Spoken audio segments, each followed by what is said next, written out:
Кыргызстанда дагы тажылуу вируска ушунча киши чалдыкты дейт. Аттарын атап койбойсуңарбы? Кимдер алар? Көрсөтпөйсүңөрбү? Кайсы кишилер? Кайдан жуктурду? Эмне болуп жуктурду? Жуктурганына канча күн болду?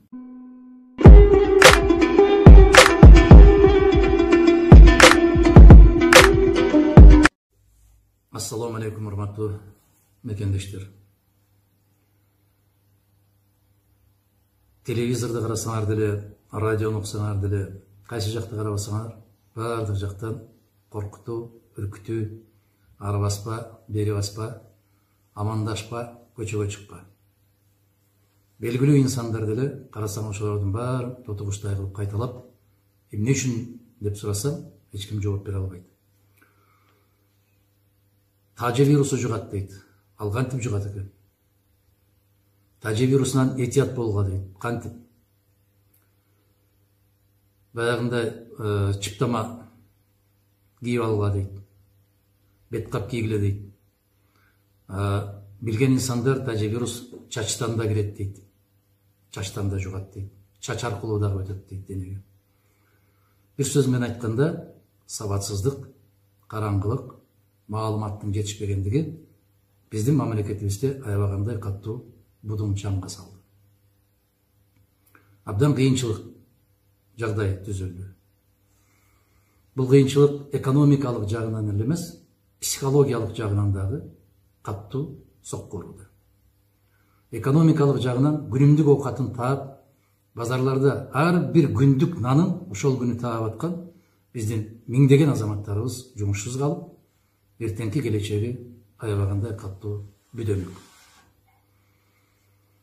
Мына ушул эртеңки күнүн ойлоп, кандай болор экен деген ой санаалар, анан бул оору кандай жугат экен деген коркуу сезимдери баары аралашып келип, будуңчаң адамдын ичинде аябагандай уйгу туйгуларды пайда кылды. Бүтүндөй дүйнөлүк дарыгерчиликтердин атасы болгон Абу Али ибн Сино айткан экен: бир нерседен коркуп жашоонун өзү дарт деп. Кыргыз бийлиги бүгүн бүтүндөй коомду ошондой дартка кабылдырды. Дартка чалдыктырды. Коркутуу, үркүтүү. Чочулабы, же болбосо кандайдыр бир даражада ушундай бир кырдаалды түзүү бүгүнкү бийликке аябай катуу пайда алып келип атат. Сыртка чыгып, киши менен амандашпай калды. Мына кээ бир жерлерге барып алсам, атайын кезектерди күттүрүп коюп, тамак аш саткан дүкөндөрдө кезек турат. Алар айтат, бири-бириңерге 1 метрден жакындабагыла деп. А эмне үчүн анда кезек күттүрүп атасың сен? Эмне үчүн ошондой шарт түздүң?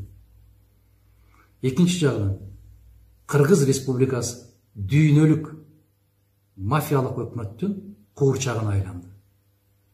Мына эл дарбыса, бирөө кошо дарбыйт дегендей болуп, башка мамлекеттерде эмне болуп атса ошону тугурап, өз алдымчалык менен, өзүнүн акылы менен жашабаган өлкө, жашабаган бийлик өз элине өзү өкүмзарлык кылып атат. Бул оору чоң мамлекеттерге аябай чоң пайдасын тийгизди. Мына салып аткан будуңчаңдар, Италияда мынча киши каза болду, Испанияда мынча киши каза болду, Кытайда мынча киши каза болду, Америкада мынча киши. Карап көрүңүздөр. Эгерде ошол мамлекеттерде жыл башынан 3 айдын ичинде канча киши каза болсо, дал ошончо киши каза болду. Андан ашыкча киши каза болгон жок. Демек, бул мыйзам ченемдүү көрүнүштөр. Кыргызстанда дагы тажылуу вируска ушунча киши чалдыкты дейт. Аттарын атап койбойсуңарбы? Кимдер алар? Көрсөтпөйсүңөрбү? Кайсы кишилер? Кайдан жуктурду? Эмне болуп жуктурду? Жуктурганына канча күн болду? Кыргыз мамлекет эмес, илимдин эң алдыңкы катарында жүрөбүз деген өнүккөн өлкөлөр дагы ага каршы эч нерсе ойлоп табай элек. Бул аскер жаатында колдонулуучу адамдын колунан пайда болгон өтө коркунучтуу вирус. Бирок ал барбы жокпу, эч ким билбейт. Эч ким көргөн жок. Эч ким анын аныктамасын бере албайт.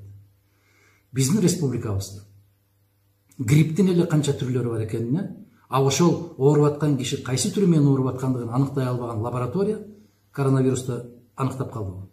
Мен ишенбейм. Бул жасалма түрдө түзүлгөн жагдай, кырдаал. Ушул аябагандай каттуу будун чаңдын аркасында чоң глобалдуу саясат жатат. Бул Германияга абдан пайдалуу болду. Эмнеге? Миллиондогон качкандар Сириядан, башка тараптан Германияга кирип кетүү коркунучу пайда болгондо ушуну тып токтотту. Францияга аябай чоң пайдасын берди. Бийликке каттуу талап коюп, сары чыптамалар, желтый жилеты чыгып атканда мына тып тыйып токтотуп койду. Эмнеге? Коменданттык саат киргизди. Жөнөкөй учурда коменданттык саат киргизсе, анда эл аны көтөрмөк эмес. Кандай жол менен киргизүү керек? Коркутуу жолу менен. Аны дагы тез коркунучта турган коомдон пайдаланып, мыйзамдарды шакылдатып алып салыш керек. Керектүү мыйзамдарды. Италияда бир жылда токтобой койгон өкмөт, кайра-кайра шайлоолор болуп аткан өкмөт тып токтоду да калды. Ошон үчүн ызы-чуу, будуңчаң ал жерде эң көбү. Украинаны карап көрүңүздөр. Бул жактан тажылуу вирус деп айгайды салып коюп, көчөгө кишилерди чыгарбай коюп, түнү менен парламентти айыл чарбага таандык болгон жерлерди сатуу жөнүндө мыйзамды кабыл алышты. Бул чыккынчылык.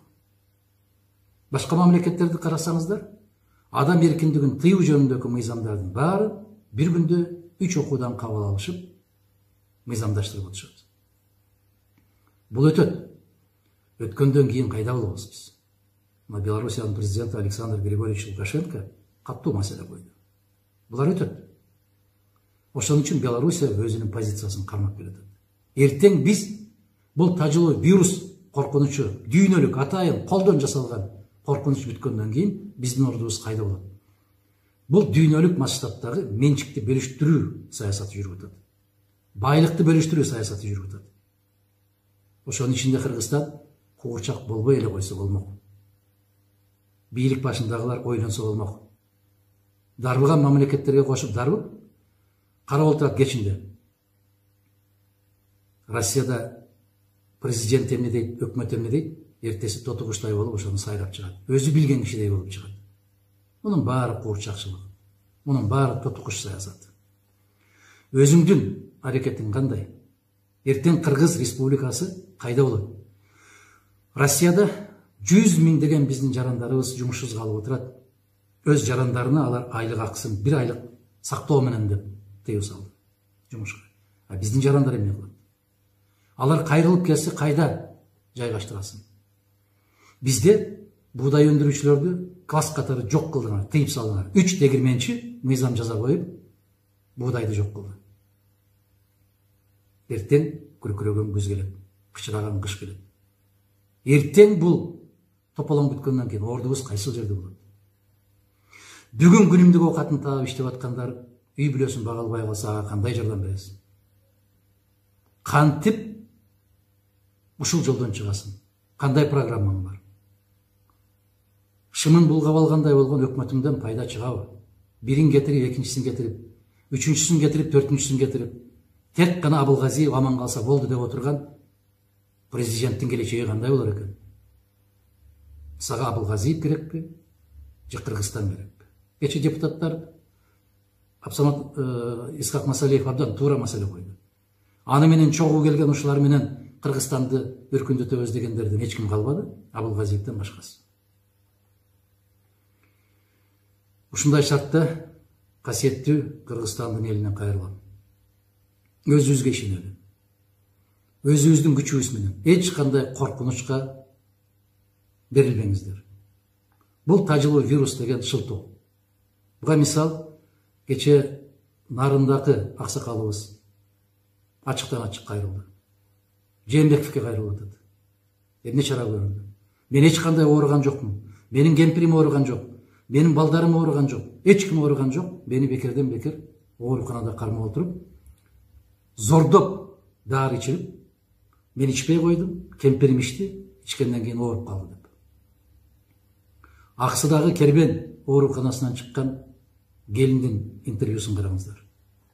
Мага таблетка да берген жок, ийне да сайган жок, 14 күн кармап туруп, айыкты деп, мен өзүм билбептирмин дейт тартып атканын. Айыкты деп теледен көрүп калдым. Мунун баары калп деп.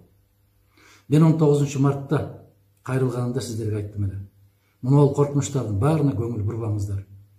Чуркап барып дүкөндөрдөн тамак аштарды сатып алып, өзүбүздү өзүбүз ызычууга салбайлы.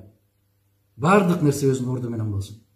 Сабырдуулук, бир гана сабырдуулук менен туура чечимдерди кабыл алуу менен бул дүйнөлүк барейден кутулуп кетебиз. Мен дагы бир жолу баса белгилейм. Кыргызстан чоң глобалдуу саясий оюндардын куурчагына айланды. Аябай активдүү ойноп берип атат ушул ролду. Эмненин себебинен? Бийликтин түркөйлүгүнөн, сабатсыздыгынан. Карап көрүңүздөр. Кыргызстанда ушундай ызычуу чыга электе дүйнөлүк уюму $121 миллион бөлүп атат Кыргызстанга. Андай ызычуу чыга эле. Эмне үчүн? Себеп Кыргызстан аркылуу, коррупциялашкан бийлик аркылуу ошончо акчаны бөлүп алууга аябай кызыктар. Болбосо кезинде СПИДти жашырып койгондугу боюнча глобалдуу фонд жылына $27 миллион тегерегинде каражат бөлүп турчу эле. Алар бөлгөндү токтоткон. Эмнеге?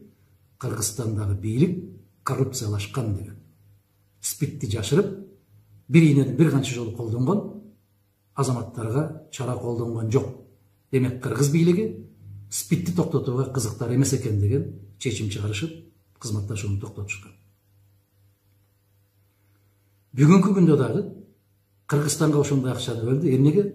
Коррупциялашкан бийлик менен акча бөлүшүү аябай жеңил, эң керемет жолдордун бири. Мен касиеттүү Кыргызстандын элине кайрылам. Ыйманыбызды бекем кылалы, пейилибизди ток кылалы, өзүбүз тазалык жагына бекем көңүл буралы. Мына сыртта кыйналып аткан, айрыкча Новосибирскинин аба майданында жатып калган кыргыздарга сабырдуулук тилейм. Биздин өкмөт бир учакты жиберип силерди ала албагандан кийин калганын кыйратат деп ойлойсуздарбы? Мен дайым баса белгилеп жаман көрүнүп келем. Бул бийлигиңдин колунан эч нерсе келбейт. Ошондуктан ар бирибизди жараткан өзү сактасын. Ар бирибиз өзүбүзгө жараша аракет кылалы, пейилибизди ток кылалы, ыйманыбызды бекем кылып, мындай апааттардан аман эсен чыгып кеткенди жараткан бизге буйруган болсун.